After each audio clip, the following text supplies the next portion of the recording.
Olá, sétimo, tudo bem? Conforme nós havíamos combinado, hoje eu vou deixar uma revisão para vocês sobre a matéria de sujeito, tá?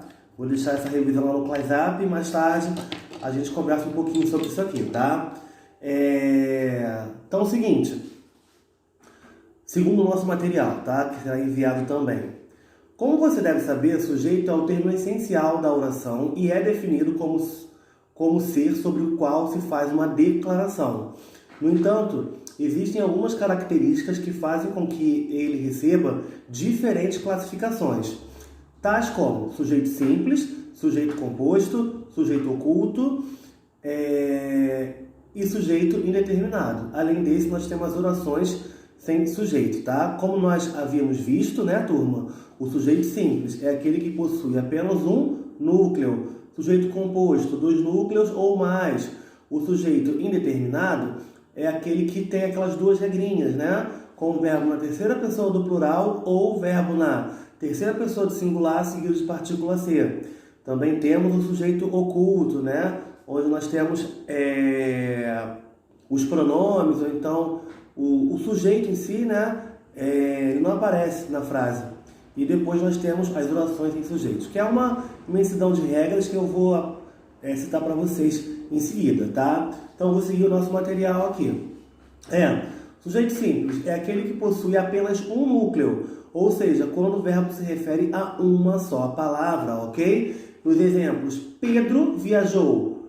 O verbo refere-se a um substantivo, ok? Quem é o substantivo? Pedro. Vocês podem reparar que Pedro, aí no material de vocês, ele está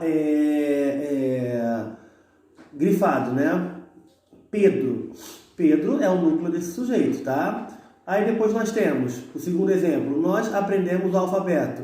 Quem aprendeu o alfabeto? Nós, né? Então o núcleo do sujeito é nós. É um pronome, ok?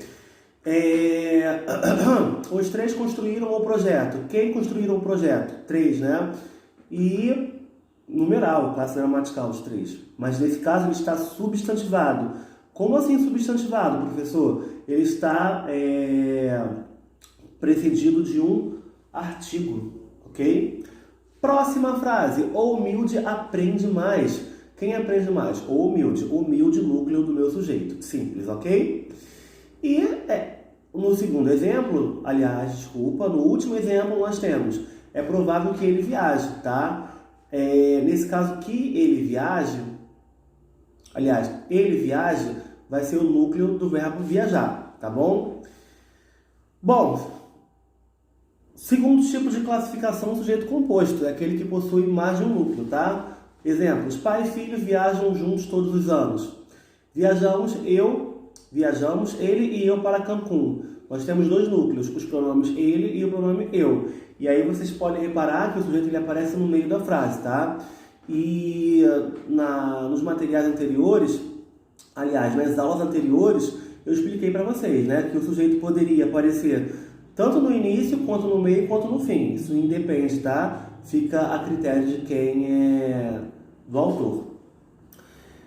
E aí, o próximo exemplo nós temos: aprendem mais os humildes e os esforçados. Quem são os núcleos? Humildes, esforçados, tá? Vale lembrar que a conjunção e o artigo os, eles não serão classificados como núcleo do sujeito. Por quê? O núcleo é aquela palavra ou as palavras mais importantes, pelas quais vocês conseguem identificar quem está exercendo, quem está cometendo a ação, tá? Chegaram 6 ou 7 clientes. 6, 7, núcleo do sujeito composto, ok?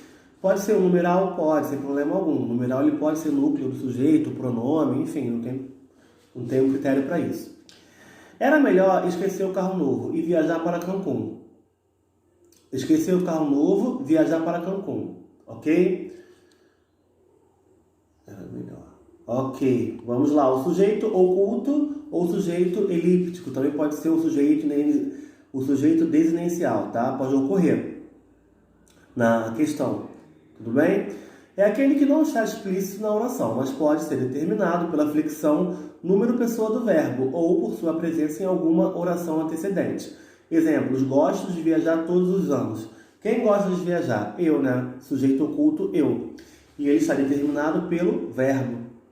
Chamava-se Maria, tinha 16 e trabalha no hospital municipal. Sujeito oculto Maria, ok?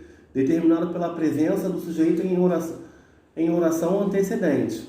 Já o sujeito indeterminado é aquele no qual não é possível identificar um referente explícito na oração ou no contexto do enunciado para flexão verbal.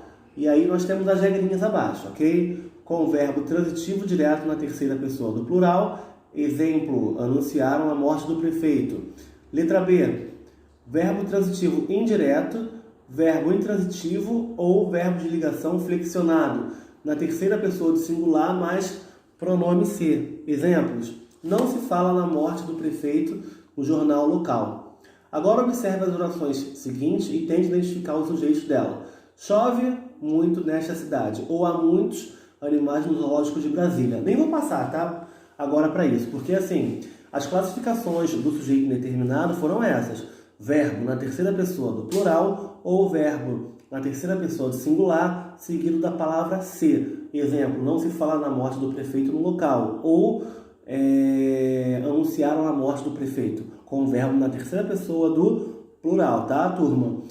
Agora, ele pede para você ler esses dois exemplos abaixo. Chove muito nessa cidade e há muitos animais nos zoológicos de Brasília. Só que assim, nós já vimos que o sujeito, aliás, as orações sem sujeito, tá? Porque esses dois exemplos aqui são exemplos de orações sem sujeito, tudo bem? Então, nós aprendemos o seguinte, que o verbo, quando indicar um fenômeno meteorológico, eu tenho ele, se for classificar o sujeito, eu não vou encontrar. Eu vou ter ali um sujeito inexistente ou oração sem sujeito. Isso é regra, tá?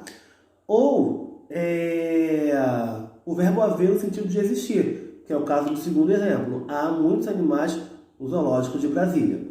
Aí, como o material fala, como você pode perceber, não é possível determinar o sujeito delas, não é mesmo? Isso se deve ao fato de serem orações sem sujeitos. Os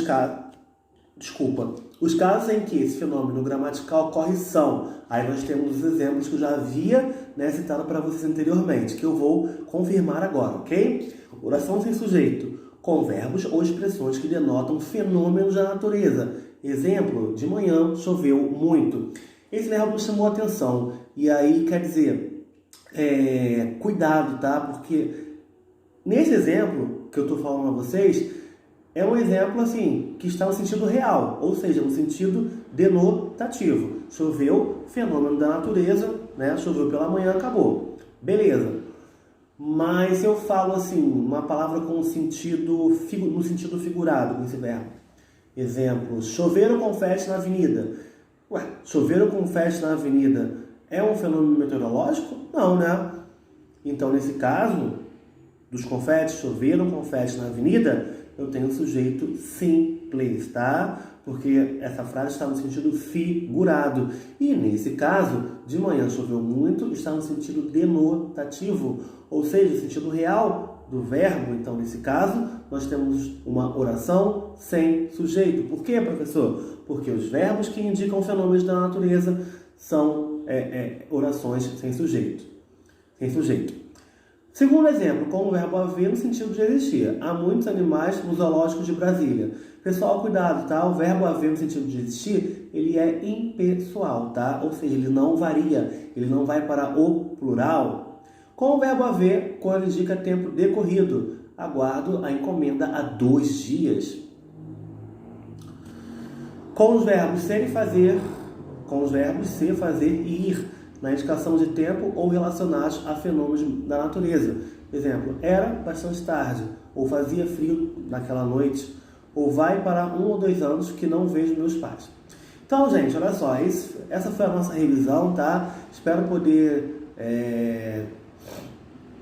ajudar bastante nessa questão da revisão. E mais tarde a gente se encontra na nossa live para a gente fazer aquele bate-papo e tirar nossas dúvidas, tá? Tem um presentinho aqui para vocês.